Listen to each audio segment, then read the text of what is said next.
দলে শৃঙ্খলা ভঙ্গের অভিযোগে শোকজ হয়েছিলেন হুমায়ুন কবির।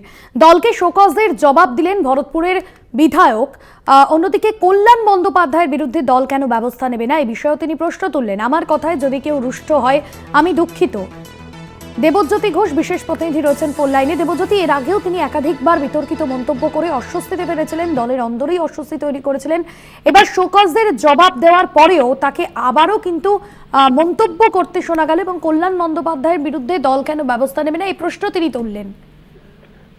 দেখো ভাস্বতী, বরাবরই কিন্তু বিতর্কিত মন্তব্য করার জন্য তিনি বিখ্যাত।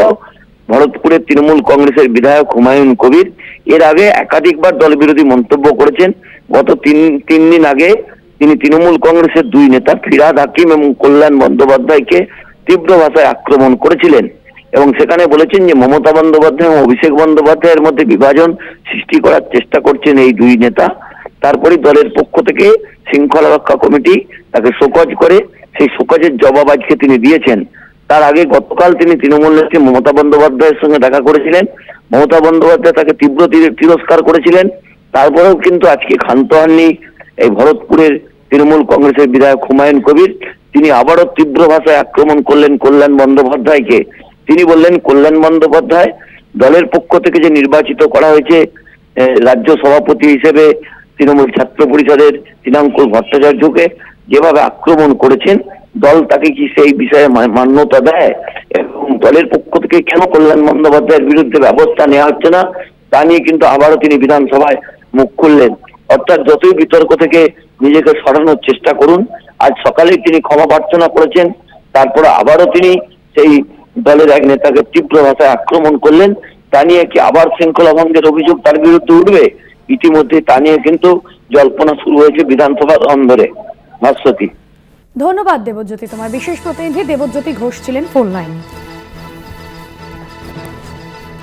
দলকে শোকজের জবাব দিলেন ভরতপুরের বিধায়ক এবং আজই তিনি জবাব দিলেন। এর আগে বুধবার তাকে শোকজ করা হয় তৃণমূলের শীর্ষ নেতৃত্বের তরফে। 3 দিনের মধ্যে তাকে শোকজের জবাব দেওয়ার কথা বলা হয় এবং সেই মতোই কিন্তু তিনি আজ শোকজের উত্তর দিলেন এবং যেখানে তিনি বললেন, আবেগতাড়িত হয়ে তিনি কথা বলেছেন। শোকজের জবাব দেওয়ার পর হুমায়ুন কবির ঠিক কি বলেছেন শুনুন। শোকজ দিয়েছি। আমার একটা প্রশ্ন, কল্যাণ বন্দ্যোপাধ্যায়ও শৃঙ্খলা ভঙ্গ করেছে আমার মতে। তৃণাঙ্কুর ভট্টাচার্যকে বাজেভাবে তিনি অ্যাটাক করেছে, তাহলে সেটাও শৃঙ্খলা ভঙ্গের মধ্যে পড়ে কি পড়ে না, তাকেও শৃঙ্খলা রক্ষা কমিটি আগামী দিনে নোটিশ করবে কিনা এটা আমি অপেক্ষায় থাকলাম। আপনাদের শোনালাম মুর্শিদাবাদে ভরতপুরের তৃণমূল বিধায়ক হুমায়ুন কবির। এর আগে তিনি যে মন্তব্য করেছিলেন এবং যে মন্তব্যকে কেন্দ্র করে কিন্তু যথেষ্টই বিতর্ক তৈরি হয়েছিল। আমরা দেখেছিলাম যে কসবায় তৃণমূল কাউন্সিলর সুশান্ত ঘোষের ওপর হামলার অভিযোগ যে সামনে এসেছিল এবং তারপর আমরা দেখেছিলাম যে হুমায়ুন কবিরের মুখে যে মন্তব্য করতে শোনা যায়, যেখানে যে বিতর্কিত মন্তব্যে অস্বস্তিতে পড়তে হয়েছিল দলের শীর্ষ নেতৃত্বকে। এর আগেও তিনি বহুবার বিতর্কিত মন্তব্য করে সংবাদের শিরোনামে ছিলেন। গত বুধবার তাকে শোকজ করা হয় দলের তরফে এবং 3 দিনের মধ্যে শোকজের জবাব দেওয়ার জন্য দলের শীর্ষ নেতৃত্বের তরফে বলা হয় এবং তারপরেই আজ তিনি শোকজের জবাব দিলেন এবং তিনি বললেন দলের কাউকে তিনি আঘাত করতে কথা বলেননি, আবেগতাড়িত হয়ে তিনি কথা বলেছেন। পাশাপাশি শোকজের জবাব দেওয়ার পর তার যে মন্তব্য, আমার কথায় যদি কেউ রুষ্ট হয় আমি দুঃখিত, কল্যাণ বন্দ্যোপাধ্যায়ের বিরুদ্ধে দল কেন ব্যবস্থা নেবে না এমনটাই প্রশ্ন তুললেন তিনি। আরও একবার আপনাদের শোনাবো শোকজের জবাব দেওয়ার পর ঠিক কি বললেন হুমায়ুন কবির। শোকজ দিয়েছি। আমার একটা প্রশ্ন, কল্যাণ বন্দ্যোপাধ্যায়ও শৃঙ্খলা ভঙ্গ করেছে আমার মতে। তৃণাঙ্কুর ভট্টাচার্যকে বাজেভাবে তিনি অ্যাটাক করেছে, তাহলে সেটাও শৃঙ্খলা ভঙ্গের মধ্যে পড়ে কি পড়ে না, তাকেও শৃঙ্খলা রক্ষা কমিটি আগামী দিনে নোটিশ করবে কিনা এটা আমি অপেক্ষায়।